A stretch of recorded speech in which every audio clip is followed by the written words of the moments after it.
The observation. The Threxial dawn drifted in the quiet darkness above the blue planet, its long silver hull gliding through the shadowed edge of orbit like a silent blade. The crew moved inside the observation deck, whispering about the strange world below. They had seen many planets during their expansion across the spiral arm, but none looked quite like this one. The world called Earth had thick air, noisy storms, and a restless pulse that the sensors could not explain. Commander Vec stood tall, with his hands clasped behind his back, and said to the crew that this planet was nothing more than a primitive graveyard of apes who burned their own sky.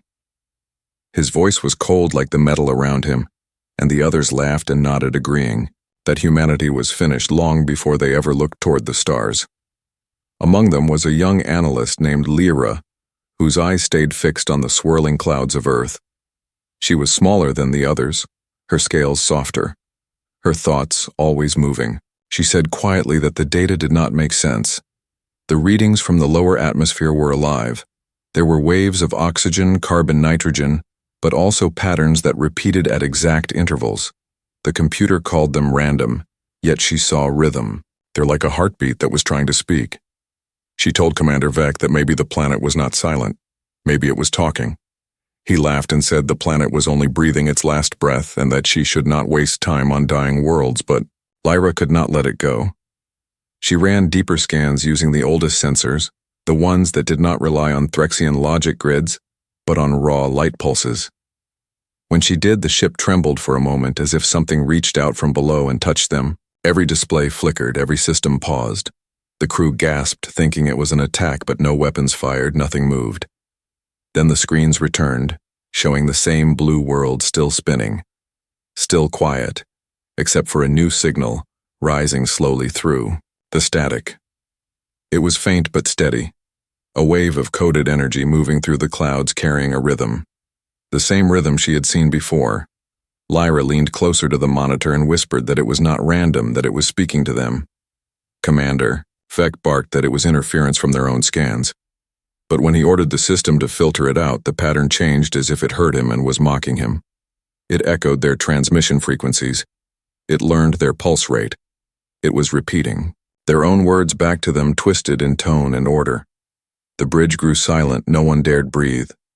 Then the signal formed a single coherent pattern that the translation system recognized. A message. Simple, clear. We see you. The words printed themselves across the command display and hung there like ghost fire. The crew froze, even Vec could not speak. Lyra felt her throat tighten as she stared at the words glowing against the black. She said softly that the humans knew they were being watched, but the commander refused to believe it. He said no primitive species could detect Threxian cloaks, no lesser minds could send that kind of cross-frequency signal. He ordered another scan, a deep layer probe that would burn through the clouds and reach the surface. He said they would prove the message was nothing more than echo from solar wind. The deep scan began, and for a heartbeat the ship was fine. Then alarms screamed through every deck. Lights died. Systems shut down. The ship drifted powerless, while outside the blue planet glowed brighter. The clouds began to twist into a massive spiral, and within that spiral formed something impossible. The shape of an eye made of storm and lightning staring up through the sky, straight into orbit. Lyra whispered again that the world was alive or that something inside it was awake. Commander Vec shouted for control, but the systems did not respond. Every time they tried to restart the ship, the same words flashed across the bridge again and again. We see you. We see you. In that moment, every Threxian on the Dawn felt something they had not felt for centuries. Fear not of death, but of being known and watched and judged by something they had thought was small and weak. Lyra stood there, unable to look away from the glowing planet, and said quietly that maybe weakness was only what strong fools failed to understand. The message in the sky. The Threxial dawn floated crippled above the planet, the stars hidden behind the storming light of Earth. The crew worked in silence, afraid to speak too loud, afraid the world below would hear them. The hum of the engines had died. The computers flickered as if whispering to themselves. Commander Vec stood at the center of the bridge, his pride cracked, and his eyes fixed on the swirling storms that looked almost alive. He told himself that it was an illusion that no primitive world could reach into orbit. But deep inside he felt the tremor of something ancient and waiting. Lyra sat at the communication, consoler hands trembling as she studied the repeating waves coming from the atmosphere. They were not random signals anymore. They were structured and layered, moving through every band the ship could detect radio sound, even gravitational pulse. It was a voice speaking through the very air of the planet. Lyra began to decode it not with Threxian logic but with her own instinct. The message began to take form. A pulse translated through rhythm and pattern, repeating again and again in a way no natural storm could ever make. When the ship's systems finally recovered enough power, the translation core built an image from the data. It showed a long thread of light stretching from one pole to another, and around that thread were thousands of smaller threads twisting like veins in a living body. She realized the planet's atmosphere was a network, each wave of lightning, each burst of radiation carrying a piece of a greater language. Commander Vec demanded to know what the message said. She turned to him and answered softly that it said, "We see you again." But there was more hidden between the lines, another meaning waiting to be uncovered. The crew began to argue. Some said it was a trick. Some said it was the planet's magnetic field mimicking words. Others said it was a weapon left by an older race. Commander Vec ordered them to scan deeper, but Lyra warned him that the last scan nearly destroyed their systems. He ignored her and ordered full power to sensors. This time, they pushed energy into the deep clouds, and for a moment the screens filled with static. Then the data burst through and everyone froze.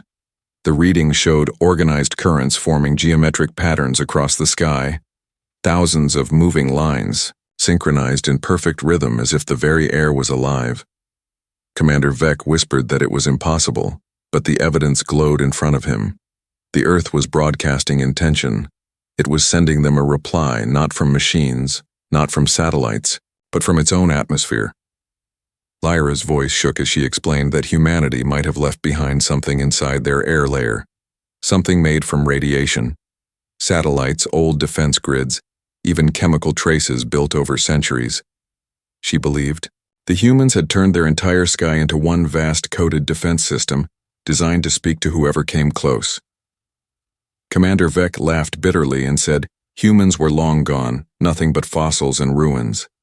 Yet the evidence spoke otherwise as they watched the clouds changed color, vast auroras forming across the northern hemisphere glowing in patterns no natural storm could make. Green, blue, violet, and red light swirled together into shapes, almost like letters, almost like an eye again. Watching them, the ship's crew grew silent, their confidence breaking apart. One of the navigators whispered that they should leave, but Vec silenced him, saying that they could not run from a ghost. He ordered the fleet below them to tighten orbit, to begin gathering samples of the atmosphere. Lyra begged him to stop, saying they did not understand what they were touching, but he refused. He told her that the Threxian Empire had conquered worlds with living storms before, and that this one would be no different. As the collection drones entered the upper atmosphere, the auroras shifted again and the message changed. The waves pulsed faster until every frequency in the ship's sensors went bright. Then the translation system produced one final message, simple and clear: leave while you can. The warning made the bridge go quiet. No one dared breathe. Lyra looked at Commander Vec and saw fear in his eyes, though he tried to hide it. She said quietly that the humans were not gone. They were watching through the sky itself. Vec turned toward her with anger, but before he could speak, the ship shook again, this time harder. The lights dimmed, and outside the blue planet flared like a waking giant. The eye of lightning opened once more, larger than before, filling half their view, and every system on the ship went dark again, leaving only the echo of those words. Leave while you can. The ghosts of the past. The Threxial dawn floated like a wounded beast above the glowing world, its engines whispering faint life again after hours of silence. The crew worked in slow, frightened rhythm, afraid that every sound might bring the planet's gaze upon them again. Commander Vec had ordered quiet protocols and sealed the main communication arrays, but Lyra continued to study the data in secret.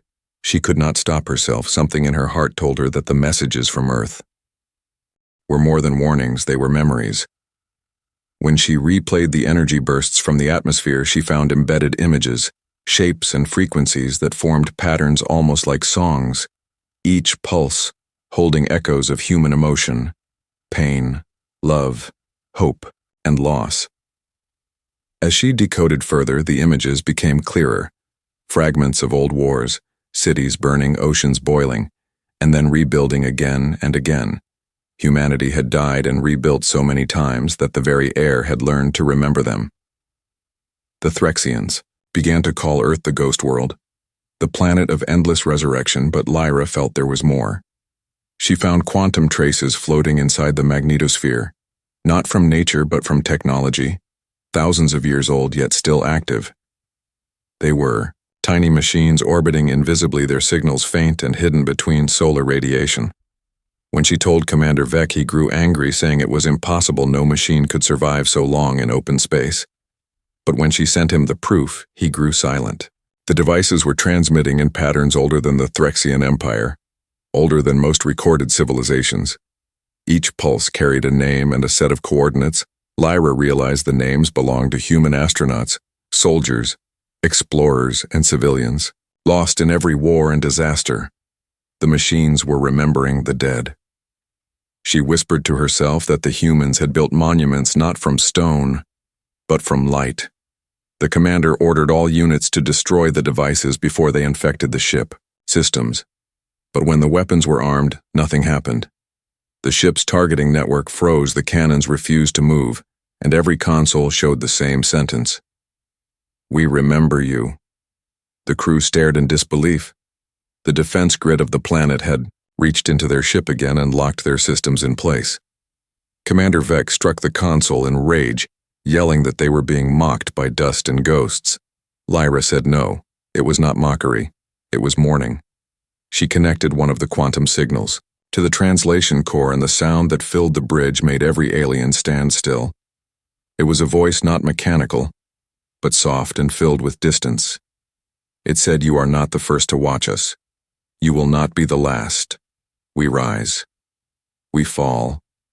We rise." Again. The voice continued, speaking in tones that made even metal vibrate like song. The crew heard thunder echoing across memory, the screams of warships breaking apart, and the quiet hum of human hearts refusing to give up. The lights of the ship dimmed, then brightened as if the world below was listening through them. Commander Vec shouted for the voice to identify itself, and it answered, "I am what remains of Earth. I am memory. I am warning." The voice grew louder, filling every corner of the ship until the air itself felt heavy. Lyra fell to her knees, overcome by emotion. She could feel the sorrow of billions pressing through her mind, and the strange pride hidden inside it. The humans had burned their own world, yet turned that ruin into something eternal, a song of remembrance that lived in the sky. She realized the Earth was not dead. It was dreaming, and in that dream, humanity still lived. Commander Vec demanded that the ship cut all contact, but the systems refused. The screens showed a flood of new data coordinates leading deeper into the solar system, places marked as outposts of the human legacy. The voice whispered that it had more to show them if they dared to see. The crew hesitated, fear and curiosity mixing in there. Hartz and Lyra looked at her commander and said, "Maybe the ghosts want us to understand before we destroy ourselves too." Commander Vec stared at her for a long moment, his pride fading beneath the weight of something he had never known, humility. Then he nodded once and said, "Take us to the coordinates." The engine stirred again and the ship turned toward the heart of the solar system, following the call of ghosts that refused to die, the human reply. The Threxial dawn moved through the deep silence between planets, following the ghostly coordinates that pulsed through their systems like a heartbeat. The crew was restless, afraid to speak, yet unable to stop themselves from looking toward the glowing blue world that still lingered behind. Then Commander Vec sat in the command seat, his jaw tight, his thoughts darker than space itself. He had led wars before, he had crushed rebel worlds without hesitation. Yet nothing he had faced had ever made him feel like this, a sense of being watched by something ancient and awake. Lyra sat beside the communication core, her hands steady now, her fear turning slowly into understanding. She had been decoding the transmissions since they left orbit, and with each pulse, she began to feel that the voice within the signals was not random but waiting to speak.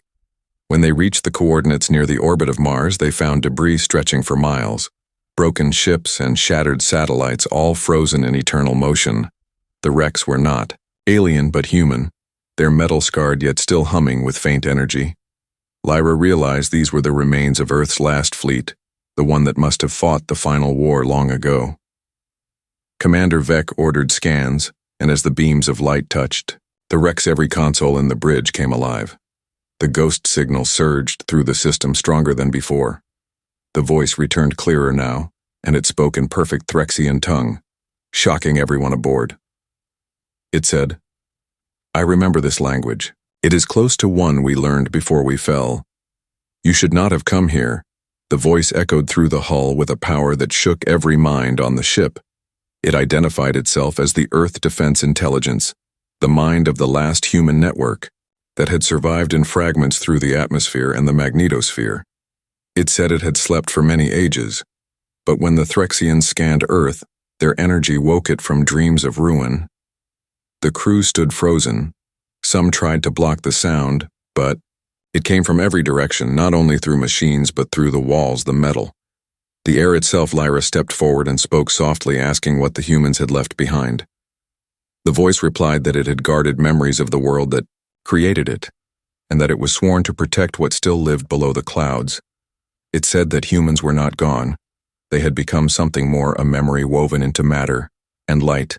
Commander Vec demanded that the voice state its purpose, and the voice answered to watch the sky and to learn from those who come to judge. It asked a question that echoed in the minds of all aboard. "Are you peaceful?" The crew glanced at one another, no one daring to answer. Lyra finally spoke, her voice trembling, yet calm. She said that they were explorers who had forgotten humility, that they came to measure and to conquer, because that was their way. The voice grew quiet for a moment, then said that arrogance is the last step before extinction.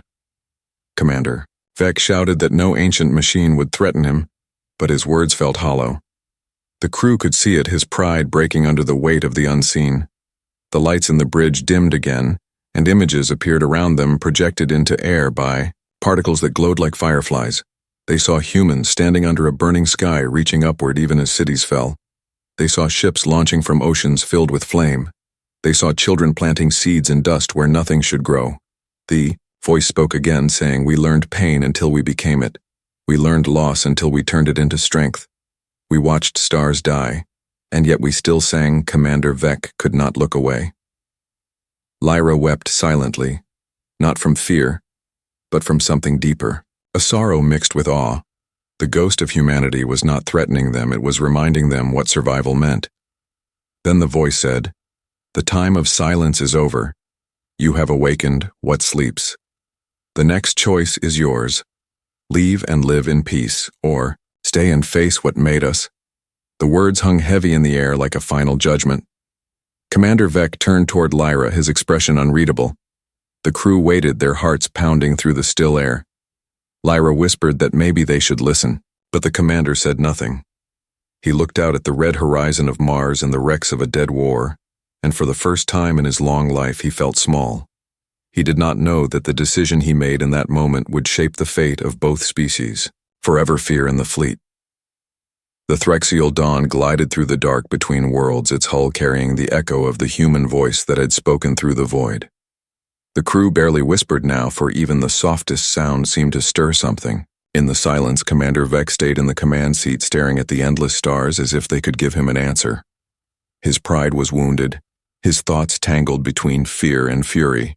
He had built his life on the belief that the Threxians were the greatest creation of the cosmos and that no lesser beings could challenge them. Yet the ghost of a world long dead had spoken to him with calm warning and ancient sorrow. He called for a council across the fleet, and soon the screens filled, with the faces of other captains, their voices rising in heated argument. Some said they should leave and never return to the cursed system. Others said they should strike at once to erase the shame that clung to their name. Lyra sat in silence, watching them. She felt the heavy weight of something she could not describe. The human voice still echoed in her memory, soft and endless, as if it were alive inside her. She tried to speak to the council, saying that the humans had not attacked, that they had only warned, but the others mocked her. They said the humans were nothing but clever ghosts tricking them with light and sound. Commander Vec listened without emotion and finally raised his hand to silence the noise.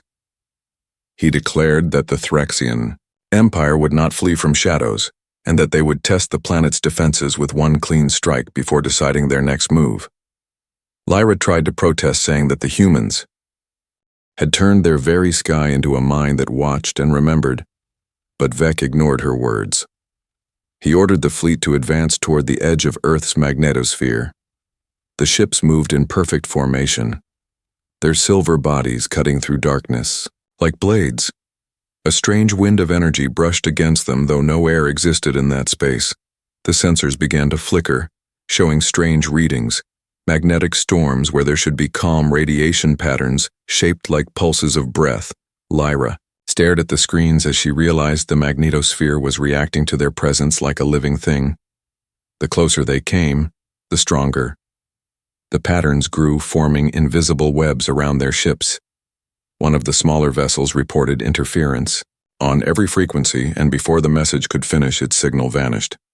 The ship was gone, not destroyed, but simply erased from radar, as if swallowed by the dark. Commander Vec ordered all ships to raise shields and prepare weapons.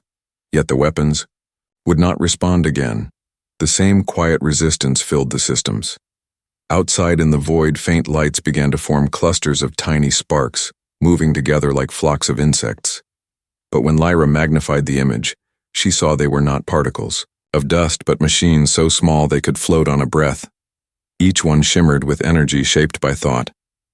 She understood then that these were not ordinary machines, but remnants of humanity, merged with their own creation. They were the air turned to defense clouds of living memory born from the ashes of war. The fleet fired into the swarm, and the void exploded with electric storms, but instead of dying, the swarm grew brighter, forming the shape of faces. Human faces, vast and shifting, made of lightning and dust, staring at the Threxians with silent fury. The crew screamed as their ship shook under invisible pressure, the shields collapsing like thin glass. Commander Vec shouted for retreat, but it was too late. The swarm had surrounded them, pressing waves of electromagnetic storms through every deck and circuit. The lights turned red. The air felt heavy, and through the static came the human voice once more. Calm and cold. Leave our sky. Commander Vec fell to his knees. His pride breaking apart as the ghostly light washed through the bridge. Lyra could hardly breathe, her mind filled with 1,000 whispers of lost lives, all speaking at once. She realized that the humans had found immortality, not through power, but through memory and love that refused to fade. Even in death, they had built something that could defend the living. The fleet staggered backward, their ships flickering like candles in a storm. Commander Vec finally gave the order to retreat. But the moment he did, the swarm stopped its attack, the lights fading into the void as if the sky itself had decided to let them go. Lyra looked out through the viewport and saw the earth below glowing with quiet fire, its clouds calm again, its oceans shining like mirrors. She whispered that humanity had shown mercy once more, even when facing those who sought to destroy them. She knew then that the next move would decide whether the Threxians learned from this or doomed themselves forever. The atmosphere awakens. The Threxial fleet hung broken and silent at the edge of Earth's orbit. The black of space around them filled with the faint shimmer of the human swarm that had faded back into stillness. The stars above seemed distant and cold. The planet below alive and watchful. Commander Vec stood at the center of the bridge, his armor scorched, his pride shattered, yet his eyes still burned with the stubborn fire that had carried him through countless wars. He could not accept defeat, not from ghosts, not from memories. He turned toward his crew and told them that the humans were only relics, machines bound to old commands, and that they could be beaten if struck with full force. He ordered the fleet to charge weapons again, but the power refused.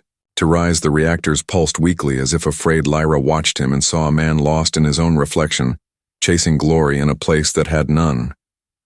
She stepped forward and said quietly that the humans were giving them a chance to leave in peace, that they had already shown mercy twice and might not do so again.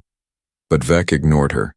His mind locked in the loop of conquest. Outside the view of the bridge, the earth began to glow, not from sunlight, but from within the clouds themselves. Lightning, traced across continents like veins carrying light through every layer of the sky. The color shifted from blue to white to gold until the planet looked like a living sun. The sensors screamed with energy levels that no natural storm could reach. The magnetic field of Earth surged outward, forming waves that brushed against the Threxian hulls with invisible hands. Lyra felt her heart pounding as she realized that the atmosphere was not reacting by chance. It was answering the challenge, Commander. Vec shouted for all ships to prepare shields and for the fleet to strike before the energy reached them. But it was too late. The first wave of light hit them, not as fire, but as sound. A deep, endless vibration that shook their bones and filled the air with song. The voice returned, but it was no longer a whisper. It was many voices together forming one. It said, "We remember our pain. We remember our home. We remember every hand that built every dream that fell. We are awake now, and we will not be forgotten."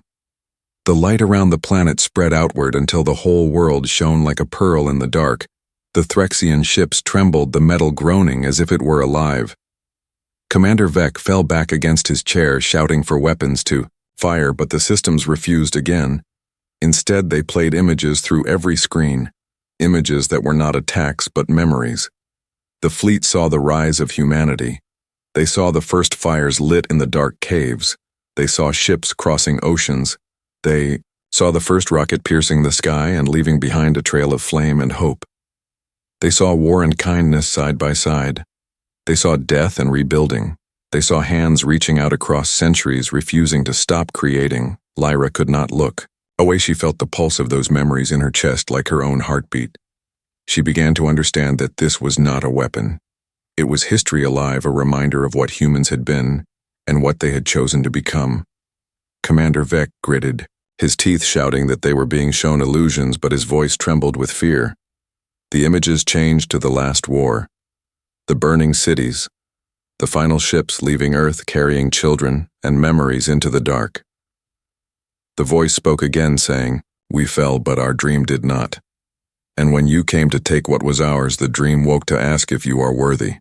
The other Threxian captains called out in panic, begging Vec to withdraw, but he refused, his pride pushing him forward. He raised his hand and gave the command to launch the final strike, a storm of energy missiles aimed at the glowing world. The ships fired, and for a heartbeat the space between worlds burned bright. Then something impossible happened. The missiles slowed their light, dimmed, and they began to fall apart into dust, dissolving into the very waves of energy that surrounded them. The atmosphere of Earth absorbed the attack and turned it into a cascade of color that filled space with shimmering ribbons like auroras, stretching across the void. It was not destruction, it was transformation. The crew fell silent as the colors faded, leaving only the calm blue of the world below. The voice spoke one last time, saying, "Choose peace or vanish from our sky." The words echoed through every ship like a final breath. Lyra looked at Vec and saw tears in his eyes, though he would never admit it. The commander slumped into his chair, staring at the glowing planet that had defied him, and whispered almost to himself that he had seen gods and called them ghosts. Lyra stepped closer to the viewport, her reflection merging with the stars, and said softly that maybe the humans were never gods. They were just what happens when hope refuses to die. The Earth's light dimmed to gentle calm, as if listening, and the fleet drifted in silence, caught between awe and surrender.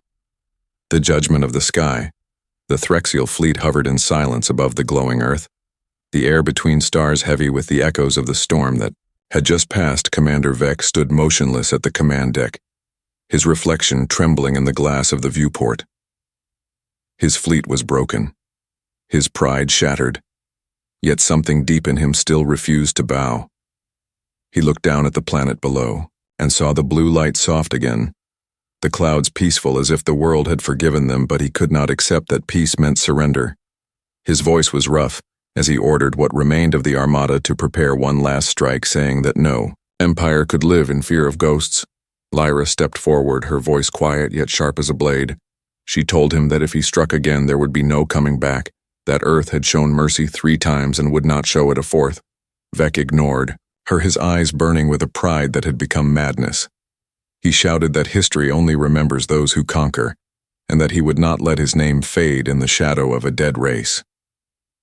The fleet turned its weapons toward Earth once more, the reactors, trembling with power while the sky below began to shimmer again as if sighing.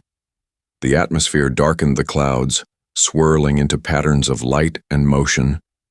A pulse spread through space, a rhythm deeper than thunder and brighter than flame.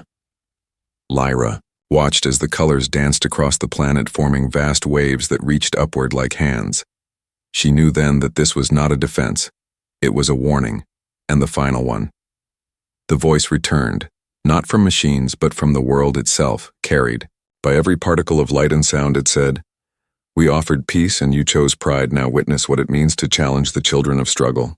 The Threxian fleet fired a storm of energy lances cutting through the void toward the planet. For a heartbeat the universe held its breath, and then the light from Earth rose to meet the attack. The entire atmosphere awakened, turning into a web of living energy. The bolts of destruction vanished into the glow and a sound filled the void. Not a scream, not a roar, but a song. It was deep and endless, a choir made from wind and memory and fire. The Threxian ships shuddered as the sound wrapped, around them each vessel trembling as if caught in the heartbeat of a living god. The song was not of anger.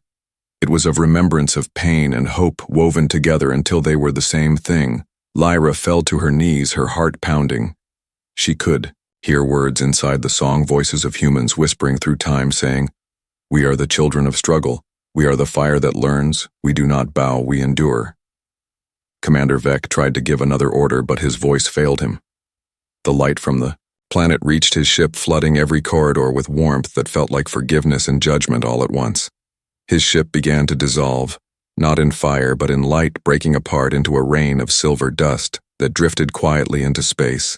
His last words were a whisper to no one that perhaps weakness had never belonged to them but to him. The remaining Threxian ships lowered their weapons. They could not move. They could only watch as Earth's light spread across the heavens, painting the black with color. The voice spoke one final time, saying, "Mercy is strength and hope is victory. Go and remember what you have seen, and do not mistake kindness for weakness again." The song faded, and the light softened until the planet returned to its calm blue face as if nothing had happened. The surviving ships turned away from orbit, their engines quiet, their hearts heavy. Lyra stayed behind her ship, drifting closer to Earth.